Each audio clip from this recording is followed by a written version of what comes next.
आज से मध्य प्रदेश और छत्तीसगढ़ में एसआईआर की शुरुआत होने जा रही है, यानी कि एमपीसीजी में आज से एसआईआर होने जा रहा है। यह एसआईआर आपके मतदाता पत्र यानी कि वोटर की जो आइडेंटिटी कार्ड होता है उससे जुड़ा हुआ है, मतदाता सूची से जुड़ा हुआ है, आपके वोटर अधिकार से जुड़ा हुआ है। अगले 1 महीने तक वोटर लिस्ट के अपडेशन का काम चलेगा, सर्वे का काम चलेगा, बीएलओ घर घर जाएंगे, सत्यापन करेंगे कि आपके घर में जितने लोग रहते हैं उनके नाम वोटर लिस्ट में अगर हैं तो वो 2003 से पहले के हैं या उसके बाद हैं, क्योंकि 2003 में इससे पिछली बार एसआईआर हुआ था और अब दोबारा होने जा रहा है। 250 सुपरवाइजर्स को जिम्मेदारी मिली है। 9 दिसंबर को प्रारंभिक वोटर लिस्ट जारी होगी। आप सुन लीजिए, 4 नवंबर से लेकर 4 दिसंबर तक एसआईआर की प्रक्रिया होगी। उसके बाद जो लिस्ट आएगी वो वोटर लिस्ट की प्रारंभिक जो जानकारी होगी वो 9 दिसंबर को आएगी।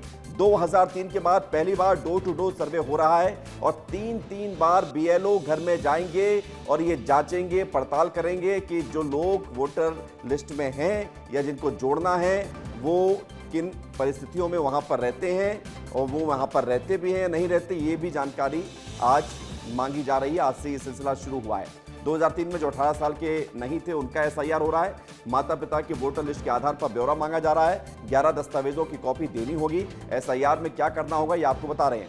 फॉर्म 6 जिसे कहा जाता है ये बहुत खास होता है। 11 दस्तावेजों के साथ इसको देना होगा।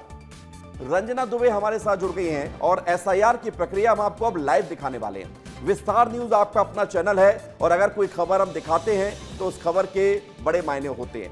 रंजना, आपके लिए मैं पूरा समय देता हूं। आप लोगों को, दर्शकों को ये समझा दीजिए कि अगर उनके घर पर बीएलओ पहुंचेंगे तो किस तरह से पहुंचेंगे, क्या उनको करना होगा, कौन से दस्तावेज देने होंगे, क्योंकि हमें ये पता चला है कि आप एसआईआर टीम के साथ मौजूद हैं। जी विवेक, बिल्कुल। देखिए, एसआईआर टीम है, यहाँ पर बीएलओ हैं और घर घर जो सर्वे करने के लिए पहुँच रहे हैं। एक टीम में 2 लोग हैं, लेकिन अभी यहाँ पर 4 लोग मौजूद हैं, 4 बीएलओ हैं, क्योंकि एक साथ यहाँ पर 2 परिवार हैं, तो इसीलिए 4 बीएलओ हैं। और इस तरीके से देखिए, सबसे पहले जब आपके घर में बीएलओ की टीम आ रही है तो उनके पास इस तरीके से जो पहचान पत्र है उनका ये होगा, जिसको आपको देखना होगा। और इसी तरह से हर एक बीएलओ के पास ये पहचान पत्र होगा। दूसरा ये है, ये जो विवेक जो गणना प्रपत्र है, जिसको हम मतगणना पत्रक बोल रहे हैं, इस तरीके से ये पत्रक है जो कि यहाँ पर बीएलओ लेकर पहुंचे हैं और परिवार के जो मुखिया हैं उनको दे रहे हैं। और इसमें सारी जानकारी दी हुई है जो कि यहाँ पर एक बीएलओ हमारे साथ उन्हीं से बताएंगे। सर, इस मतगणना पत्रक में क्या क्या है जानकारी और क्या क्या फिल कराएंगे, जरा आप बताएं। इसमें मतगणना पत्रक में QR कोड स्कैन करने के बाद पूरी जानकारी है और इनमें इनसे जन्म तिथि, आधार संख्या, मोबाइल नंबर, पिता का नाम, माता का नाम, माता पिता पत्नी की ईपिक संख्या अगर उपलब्ध हो तो, जरूरी नहीं है। और पिछले एसआरआई मतलब 2003 की सूची में ये निवासरत थे, विधानसभा में नहीं थे, तो अगर यहाँ नहीं थे तो कहाँ थे, उसकी पूरी विधानसभा क्षेत्र भाग संख्या का जानकारी चाहिए। बेटी की शादी हुई है या बेटी की शादी हुई है, बहू घर में आई है या बिटिया कहीं और गई है, तो उसको लेकर क्या जानकारी इसमें देनी होगी? हाँ, बहू आई है तो बहू कहाँ से आई है, कौन सी विधानसभा से आई है, उनके पिता, माता, दादा, दादी का कहीं नाम होगा, उसकी यहाँ अपन को फिल करनी है जानकारी। तो वो उनसे मायके पक्ष से पूछ के फिल कर देंगी। और बिटिया गई है तो वो उनके माता पिता से पूछ के इसमें फिल कर देगी अपने। जैसे ये यहाँ का 152/10 7 ग्राउंड ये बूथ है, अगर यहाँ की बिटिया गई है तो पापा से पूछ लेंगे 107 ग्राउंड में पापा जी आपका 2003 में कहाँ नाम था, ये बता देंगे तो वो वहाँ फिल कर देगी। और बहू आई है वो पूछ के यहाँ फिल कर देगी। किसी परिवार में जो कि आप सर्वे करने जा रहे हैं, अगर किसी व्यक्ति की मृत्यु हुई है या दूसरे राज्य में शिफ्ट हो गया है, तो उसको लेकर क्या चीजें आप लोग इस सर्वे में करते हैं? मृत्यु होने पे तो उनका मृत्यु प्रमाण पत्र लेके और फॉर्म 7 फिल करके और उसका नाम डिलीट कर दिया जाएगा। फॉर्म 7 में क्या क्या हो? फॉर्म 7 में सिर्फ मृत्यु होने पे और शिफ्टिंग होने पे। तो अभी आप लोग फॉर्म 6 और फॉर्म 7 लेकर चल रहे हैं? अभी आज मिलेंगे वो, तो आज कल से उसको लेके चलेंगे। अगर किसी व्यक्ति का नाम लिस्ट में नहीं है, जो कि अभी हाल ही में 18 बरस का हुआ है, तो उसका नाम जोड़ने के लिए कौन सा फॉर्म आप लोग लेके चल रहे हैं और कैसे इसकी प्रक्रिया होगी? इसका न्यू फॉर्म भरने के लिए, उसका मतदाता परिचय बनाने के लिए उसका फॉर्म 6 नंबर दिया जाता है। वो उसको भर के उसमें फ़ोटो रहता है, उसके फैमिली का, फादर मदर का एपिक नंबर प्लस उसकी डेट ऑफ बर्थ सर्टिफिकेट ये देखा जाता है कि वो 18 वर्ष का आप होगा। लोग यहाँ पर रंजना, आएंगे जब एक बार फॉर्म आप ये 6 को पूरा लेकर जो रंजना गणना फॉर्म पत्र है, 6 भरवा को लेंगे, फिर लेकर तब आप लोग जिक्र यहाँ पर हुआ है और हमें ये बताया गया है कि फॉर्म 6 जो है वो बहुत महत्वपूर्ण है। उसके बारे में अगर आप जानकारी यहाँ से आप इनसे पूछ सकें कि उसको कैसे फिल करना है और किन लोगों को जरूरी है वो फॉर्म 6।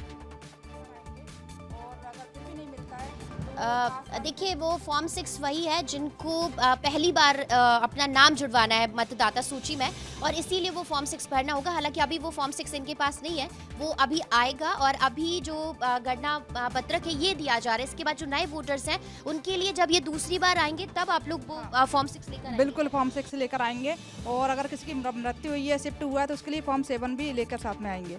कितने बार आप लोग यहाँ पर आएंगे?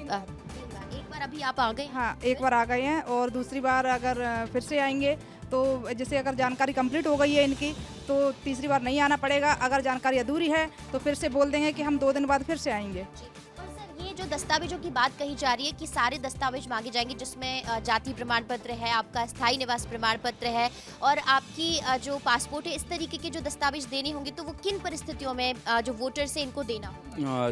जो मतदाता का 2003 की सूची में नाम या किसी भी विधानसभा में या मध्य प्रदेश या भोपाल मतलब भारत के किसी भी यहाँ का यदि स्थायी निवासी नहीं है तब ये सब इतने सारे डॉक्यूमेंट देना है, और नहीं तो कंपलसरी जो 12-13 डॉक्यूमेंट से उतने में काम चल जाएगा। रंजना में आप एक आके इस मिनट पूरी ये जानकारी सवाल को बहुत कहाँ आप महत्वपूर्ण है रंजना, कि क्या 2003 के बाद जिनके नाम एसआईआर में उस सूची में नहीं होंगे और वोटर लिस्ट में जुड़े हैं उनको डॉक्यूमेंट देने हैं या सभी को डॉक्यूमेंट देने होंगे?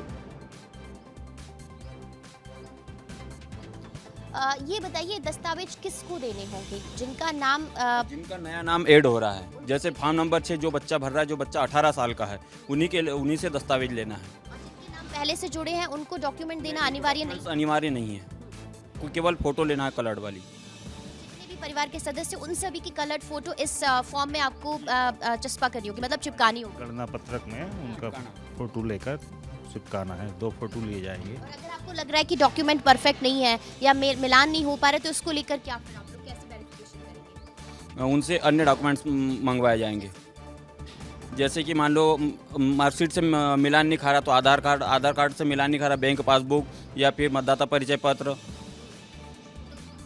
ठीक है, उसके लिए कौन सा उसके लिए फॉर्म नंबर 8 फिल किया जाएगा। फॉर्म नंबर 8 में क्या होगा? अब फॉर्म में आप जैसे किसी का फोटो मिसमैच हो रहा है या किसी का सरनेम मिसमैच हो रहा है या पेरेंट्स का नाम में स्पेलिंग की गलती हो रही है, डेट ऑफ बर्थ में मिस हो रहा है, तो ये इसके लिए फॉर्म नंबर 8 फिल किया जाएगा। वो पेरेंट्स उससे भरवाया जाएगा जिसके मतदाता का गलत हो रहा है कुछ भी चीज़ें, और उसका जैसे प्रूफ में मार्कशीट में अगर सही है तो मार्कशीट लिया जाएगा, अगर आधार में सही है रंजना, तो एक आधार सवाल लिया और जाएगा, जल्दी डेट ऑफ बर्थ जो भी कि जैसे कि गलतियाँ हैं। आपका भी आपका भी जो वोटर आईडी कार्ड होगा रंजना, और मैं अपने लिए भी बात कर रहा हूं, हम लोगों के वोटर आईडी कार्ड जो थे वो 2003 के बाद बने हैं। 2003 के बाद हम 18 साल के हुए हैं और फिर हमारा नाम वोटर लिस्ट में जुड़ा है।